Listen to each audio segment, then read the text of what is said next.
Em nome do Pai, do Filho e do Espírito Santo. Amém. Então, analisemos o Evangelho de Mateus 27, versículo 11 a 54, que é o Evangelho do Domingo de Ramos do ano A, a forma breve, para que a gente possa já entrar nessa espiritualidade do Domingo de Ramos. Então, lembrar que há o primeiro Evangelho, que é a entrada de Jesus em Jerusalém. Então, Jesus, como rei, entra em Jerusalém, e o Domingo de Ramos é o Domingo de Ramos e da Paixão do Senhor. Portanto, tem essas duas dimensões que vieram de duas tradições diferentes, se uniram e formam esta festa de hoje. Então, a primeira dimensão dos ramos, de acolher o rei, e esse rei vai ser rei pela sua cruz. Então, na celebração da missa, então já tem essa virada, vamos colocar assim, em que já vai meditar a paixão. Por isso é do Domingo de Ramos, de acolhimento do rei, e da paixão do Senhor, com essa dimensão de paixão. A primeira leitura é Isaías 54, 7, né? O Senhor deu uma língua adestrada, para que eu saiba dizer palavras de conforto à pessoa abatida. Então é um dos cantos do servo, né? Um dos 4 cantos dos servos. E o Senhor abriu meus ouvidos, não resisti nem voltei atrás, ofereci as costas que me bateram e as faces que me arrancarem a barba. Não desviei meu rosto de bofetões e cusparadas. Então esse servo, ele assume plenamente a dor, plenamente os ultrajes, como vai ser Jesus no processo da paixão e morte na cruz, tá? Você vê meu rosto impassível como pedra.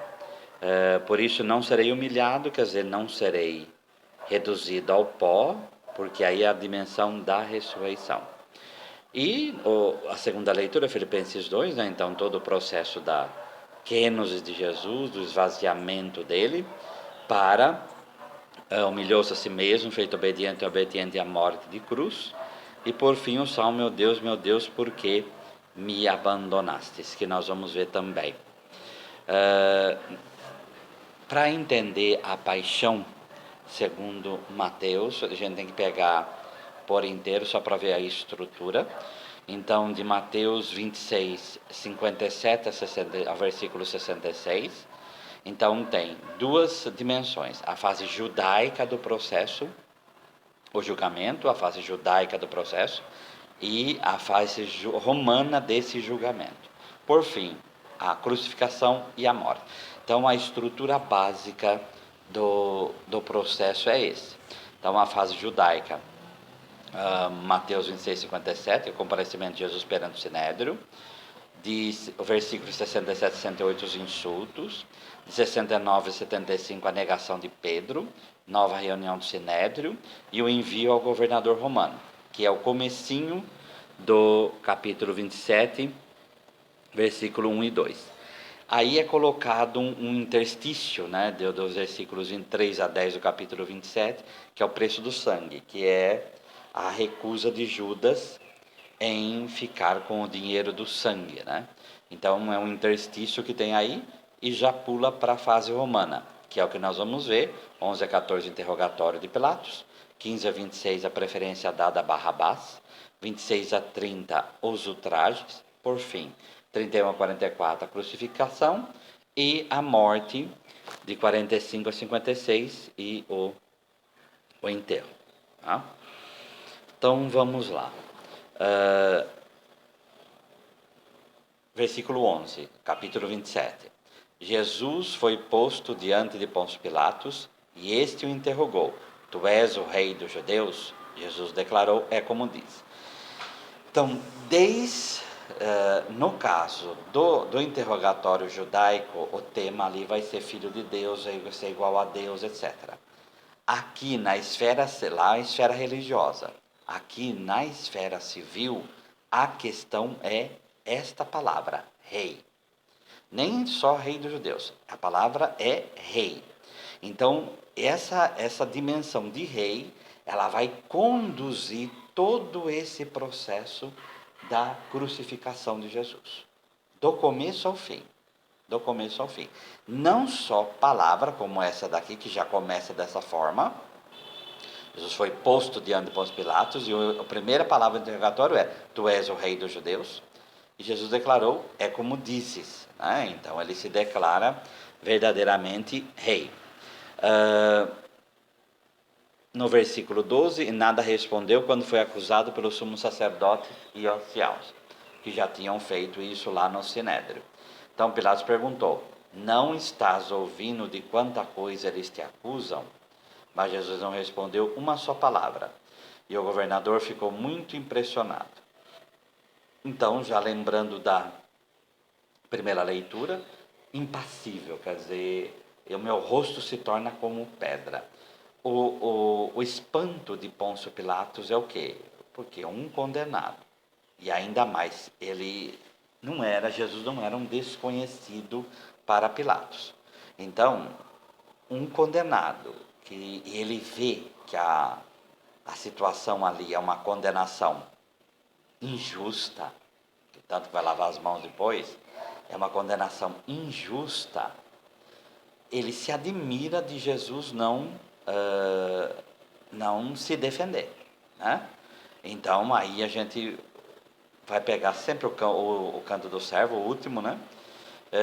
Em Isaías 53, versículo 7, foi maltratado, mas livremente humilhou-se, livremente, e não abriu a boca. Então, esse não abriu a boca como um cordeiro conduzido ao matadouro. Então, eis o Cordeiro de Deus que tira o pecado do mundo, conforme João aponta. Como uma ovelha que permanece muda na presença dos tosqueadores, ele não abriu a boca.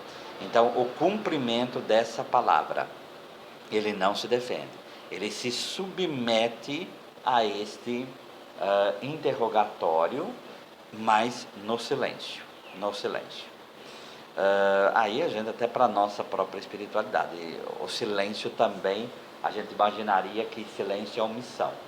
Nem sempre. Tem hora que o silêncio é muito mais eloquente do que tentar se defender. Imagine Jesus, depois de ter sido ultrajado durante aquele julgamento mais injusto ainda, porque o Sinédrio foi mais injusto do que aqui, sabe? Durante a noite, foi tudo de forma tão injusta, para que queria se defender, né?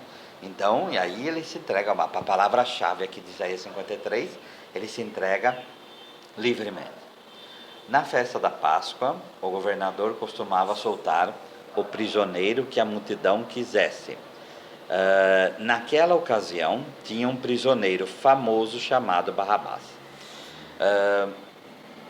Etimologia de nome muitas vezes ajuda, né? Então, às vezes, dentro do judaísmo, na interpretação judaica, nome é só quando a escritura declara. Porém, no Novo Testamento, os nomes são muito eloquentes, né? E aqui, Barrabás, que tem um escrito apócrifo, fala Jesus Barrabás, né? Mas, enfim, Barrabás, a origem é aramaica, Bar-Abar, que é filho de um pai, ou filho de um mestre. Então, é muito interessante o jogo aqui, quer dizer, o filho de Deus vai ser trocado pelo filho do pai. Né? Obviamente, cada um de nós pode ser visto em Barrabás, né? Todos nós somos filhos do pai, que, afinal de contas, Jesus carregou a condenação, para nós sermos verdadeiramente filhos do pai, como vai dizer São Paulo, é pelo Espírito que você pode falar Abá, ó Pai. E é essa mesma palavra desse Barrabás, desse Abá aí, é pai. Então, Jesus passa por todo esse processo, essa morte e depois ressurreição, para que nós possamos ser verdadeiramente filhos do Pai. Então ele assume cada um de nós como bandidos, pecadores que somos, né? Quem Barrabás é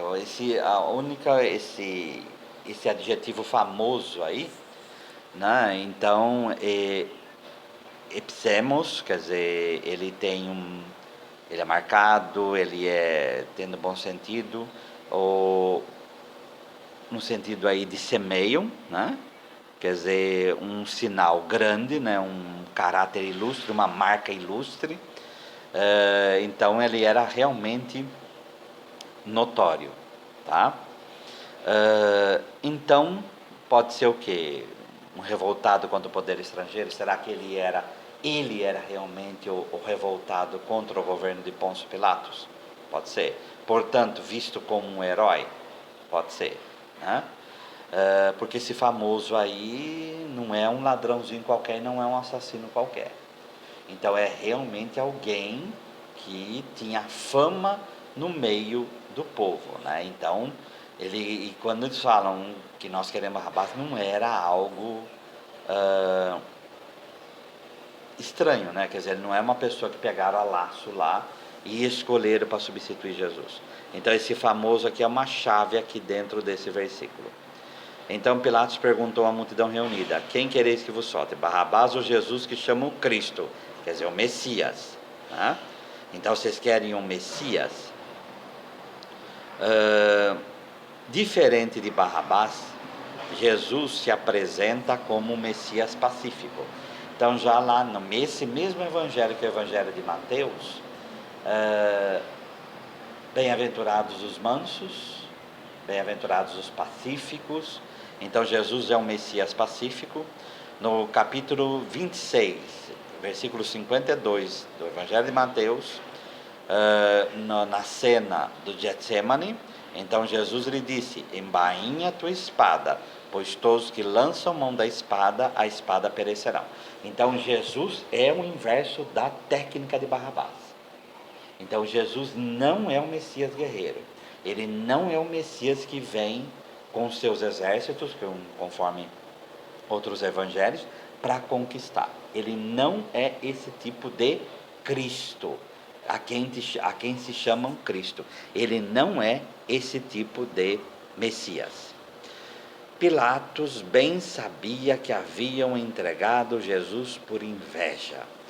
Então, a inveja dos sumos sacerdotes, dos mestres da lei, é clara ali.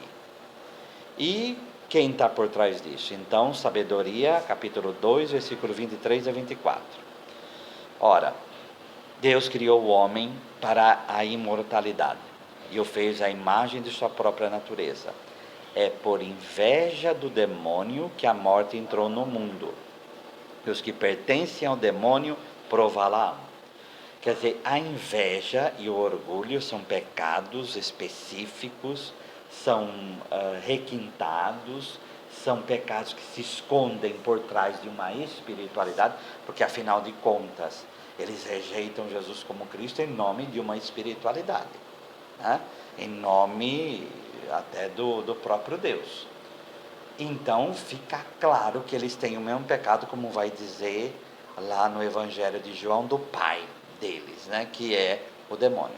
Então o pai da mentira é o demônio, e aqui o pai da inveja também. Então não é contra carne e sangue, conforme Efésios 6. Então quem está por trás da história aqui também é o demônio. Mas o ser humano, como vai dizer São Francisco de Assis, não foi o demônio que pregou na cruz. Jesus fomos nós. Então nós nos submetemos a essa inveja do demônio, a essa inveja do poder de Deus, a essa inveja que nos leva à morte e que aqui leva o Filho de Deus à morte para nos libertar a cada um de nós desta própria morte. Versículo 19: enquanto Pilatos estava sentado no tribunal, sua mulher mandou dizer a ele: não te envolvas com este justo, porque esta noite em sonho sofri muito por causa dele. Palavra-chave aqui é justo, né? Então Mateus sempre demonstra através de sinais que Jesus era inocente, né? Então sempre para quê? Para evidenciar aquilo que é o pano de fundo desse processo todo, a palavra de Deus de fundo desse processo todo, que é o justo que sofre, conforme Isaías 53, o quarto canto do servo. Isaías 53, versículo 11.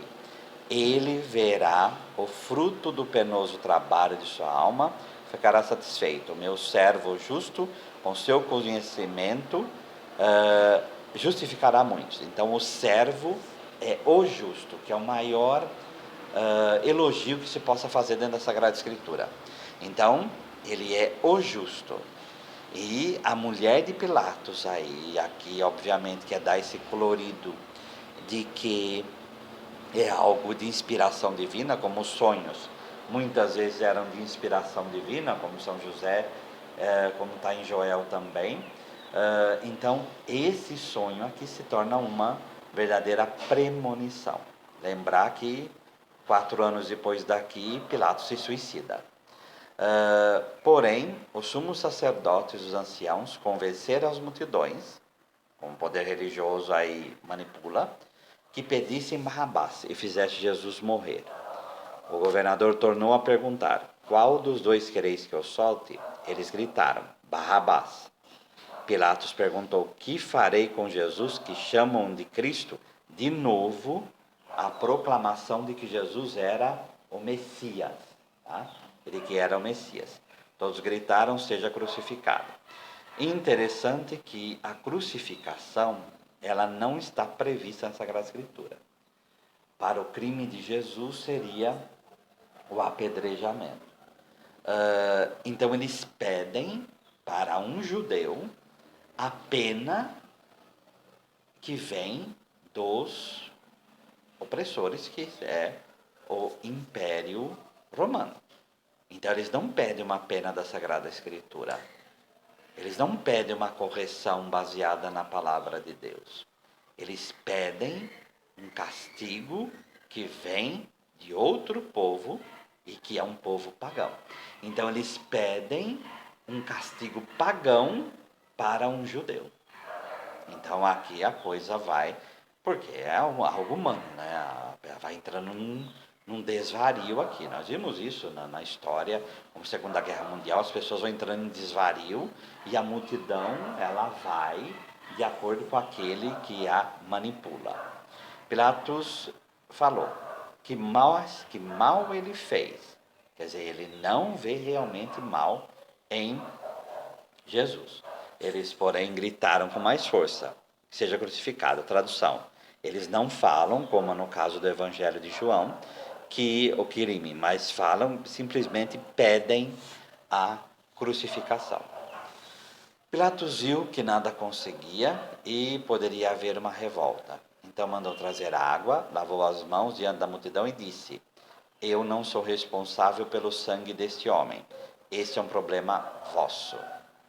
E aí a gente lembra do Salmo 26:6, né? Lavo as mãos na inocência e assim andarei, Senhor, ao redor do seu altar, do teu altar. Salmo 73, versículo 13. Com efeito, inutilmente conservei puro o coração e lavei as mãos na inocência.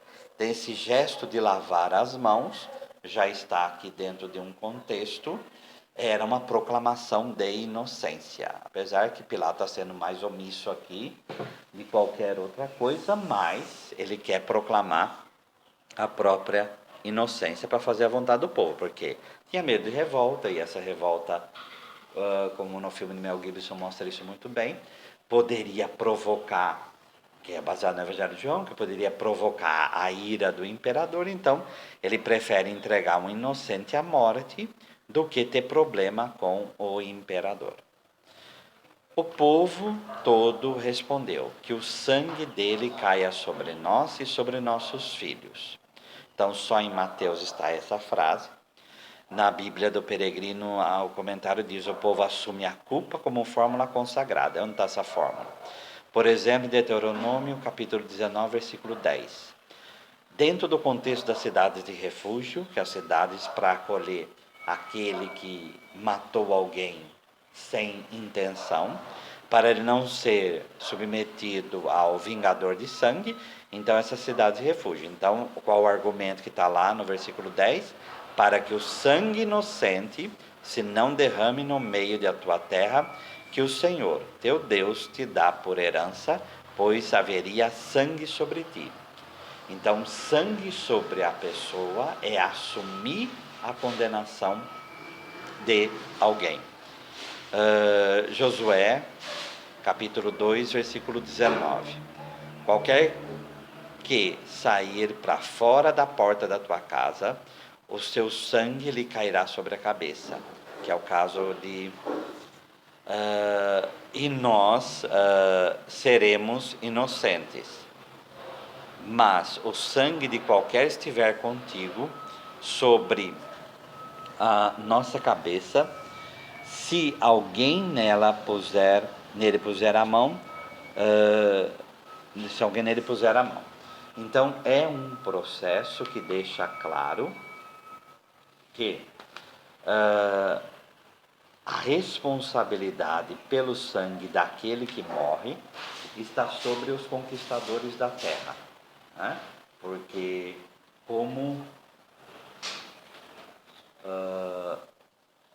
como Raabe, ela acolhe eles à sua casa, então eles prometem essa proteção. Então quem estiver dentro da casa, se acontecer alguma coisa, o sangue cai sobre a cabeça dos conquistadores. Se vai fora, o sangue cai sobre a cabeça da responsabilidade de cada um. Então, esse sangue é vida, conforme Gênesis, então é a responsabilidade da vida, né? 1 Reis 2, capítulo 2, versículo 33, sobre a morte de Joabe. Assim recairá o sangue deste sobre a cabeça de Joabe e sobre a cabeça da descendência para sempre. Mas Davi e a sua descendência e a sua casa, o seu trono, dará ao Senhor paz para todo sempre. E outras passagens também vai nesse ponto. Então o sangue é clamar.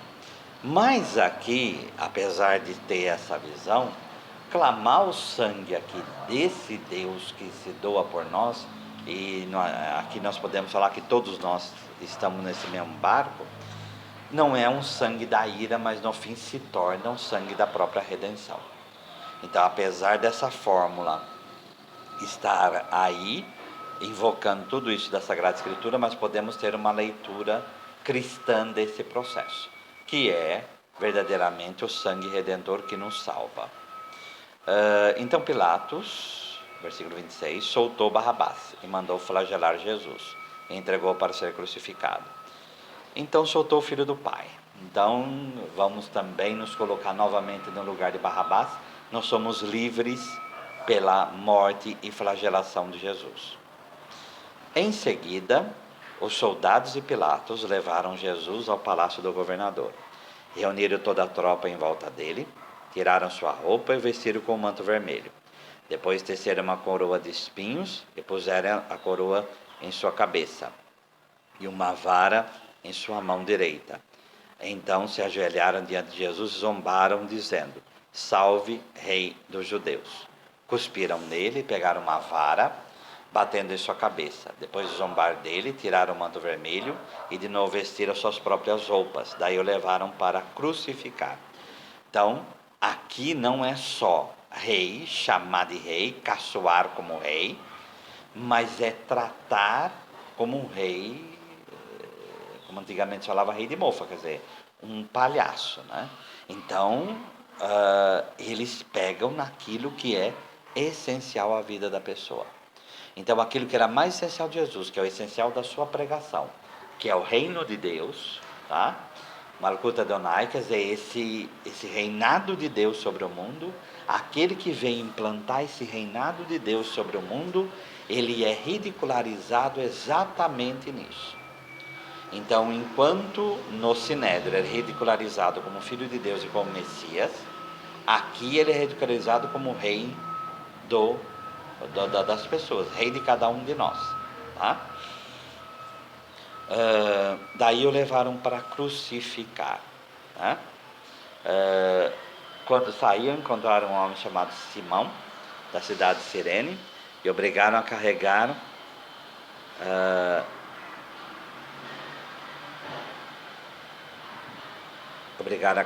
a cruz atrás de Jesus. Então a gente lembra aqui de Gálatas 6:2, carregai o peso, o fardo, uns dos outros, assim cumprireis a lei de Cristo. Então essa lei de Cristo, quem quiser, Mateus 16, quem quiser me seguir, renuncie a si mesmo, toma a sua cruz e siga-me.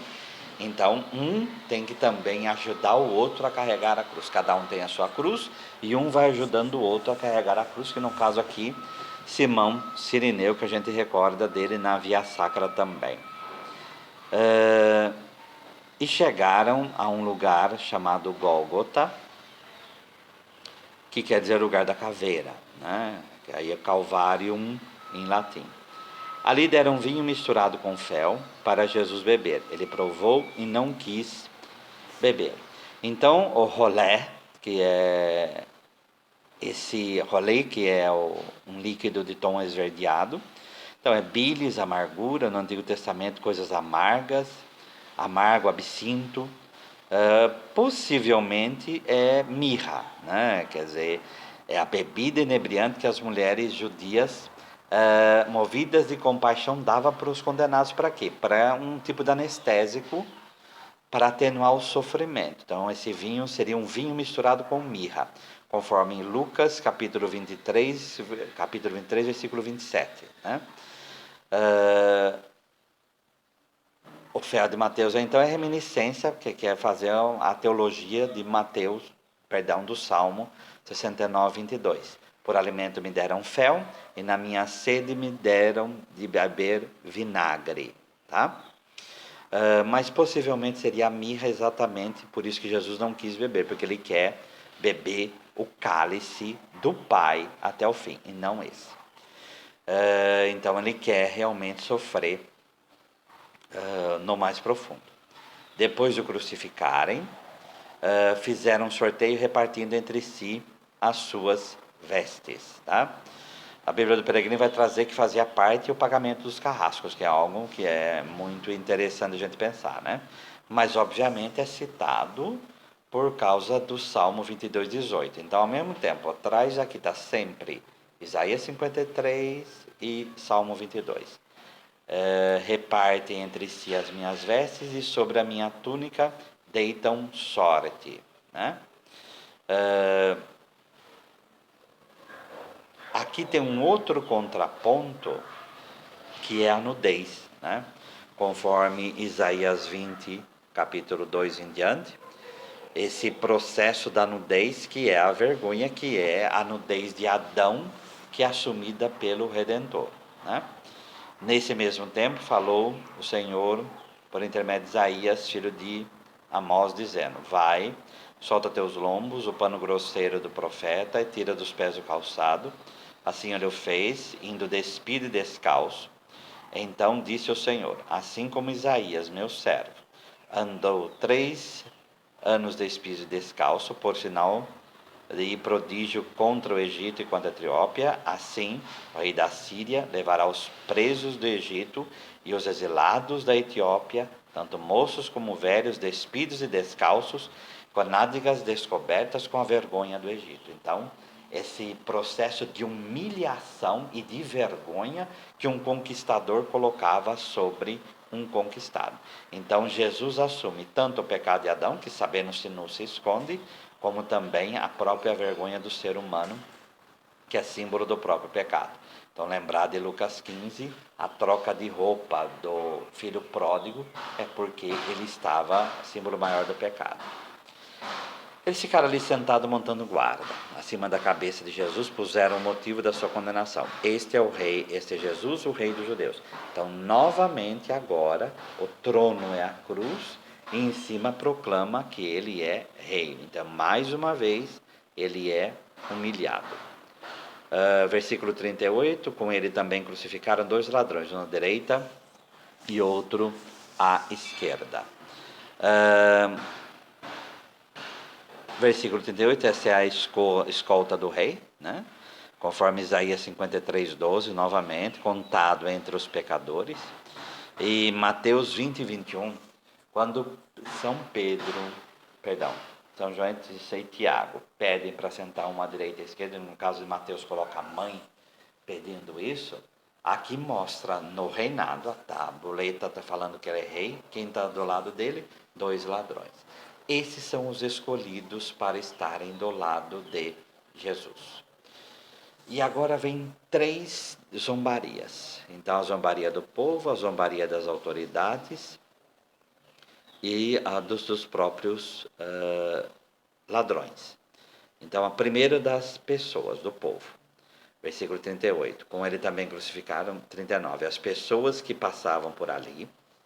porque estava à frente de Jerusalém, aquela coisa toda, o insultavam, balançando a cabeça e dizendo: Tu que ias destruir o templo e construí-lo de novo em 3 dias, salva-te a ti mesmo, se és o Filho de Deus, desce da cruz.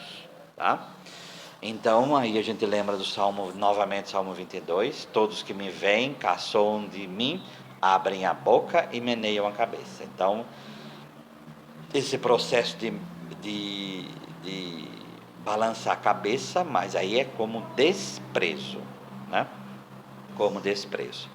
E o desprezo com relação ao Filho de Deus é o que está em Sabedoria, capítulo 2, versículo 13, quando fala do justo, né? Então, o justo, ele se gaba de conhecer a Deus e chama a si mesmo filho do Senhor. Então, ele é filho do Senhor, mas nós estamos tripudiando em cima dele. Então, como que ele é filho do Senhor? Então, aí vem cumprir isto. A próxima zombaria, então, aí é das autoridades. Do mesmo modo, os sumos sacerdotes, junto com os mestres da lei e os anciãos, também zombavam de Jesus. A outros salvou, a si mesmo não pode salvar. Novamente, é rei de Israel. Desça agora da cruz e acreditaremos nele. Confiou em Deus que ele o livre agora, se é que Deus o ama, já que ele disse: Eu sou o Filho de Deus. Então, novamente, primeiro salvar Yeshua, né? Então pode ser que aqui está um desprezo pelo próprio nome, conforme a Bíblia do Peregrino traz. O salvar pode ser uma zombaria pelo nome. Então ele é o Senhor é o Salvador, e onde que está agora? Ele salvou a outros, salvou, será? Então, mesmo vendo os milagres, desprezam, tá? Então no Salmo 22, versículo 9, voltou-se ao Senhor, que ele o liberte, que o salve, se é que o ama. Então, se você proclama com o próprio nome que Deus é o Salvador, então é o teu Deus agora. Em Sabedoria 2,18, que é exatamente seguido daquele versículo anterior que proclamamos, porque se o justo é filho de Deus, Deus o defenderá e o tirará da mão dos seus adversários. Então é um cumprimento dessa palavra também. Então, aonde está o teu Deus? Afinal de contas, você não é filho de Deus, coisa nenhuma. Versículo 43, confiou em Deus que o livre agora. Não, 44, do mesmo modo, também os 2 ladrões que foram crucificados com Jesus o insultaram. Então, Mateus, não como Lucas, né, não faz distinções entre os ladrões. Então, as tradições vêm de forma diferente e Mateus trabalha desse jeito. Então, ele fala que os ladrões, os 2, aí ofendem o próprio Jesus. Então, aí todo mundo, então, o povo, as autoridades e até os ladrões, que são 2 dependurados como nós, eles também ofendem a Jesus, tá? Começando pelos soldados lá em cima, né? Versículo 45. Desde o meio-dia até as 3 horas da tarde, houve escuridão em toda a terra. Então, é óbvio que essas trevas são anormais, e aí que é lembrado o dia do Senhor proclamado pelos profetas, como Amós, capítulo 8, versículo 9. Sucederá que naquele dia, diz o Senhor Deus, farei que o sol se ponha ao meio-dia e entenebrecerei a terra em dia claro. Então, aí é o cumprimento, é o dia do Senhor. Então, é o dia do Senhor, é o dia da morte. Pelas 3 horas da tarde, então horário de sacrifício, Jesus deu um forte grito: Eli, Eli, lama sabachthani, que quer dizer: meu Deus, por que me abandonaste? Quando a gente fala, no tempo de Jesus, os salmos não tinham números, então se reconheceu o salmo pelas primeiras palavras dele. Então, meu Deus, por que me abandonastes? Então as palavras do meu rugir estão longe de me salvar. Meu Deus, eu grito de dia, não respondes, e de noite nunca tenho descanso. E tu és o santo habitante dos louvores de Israel.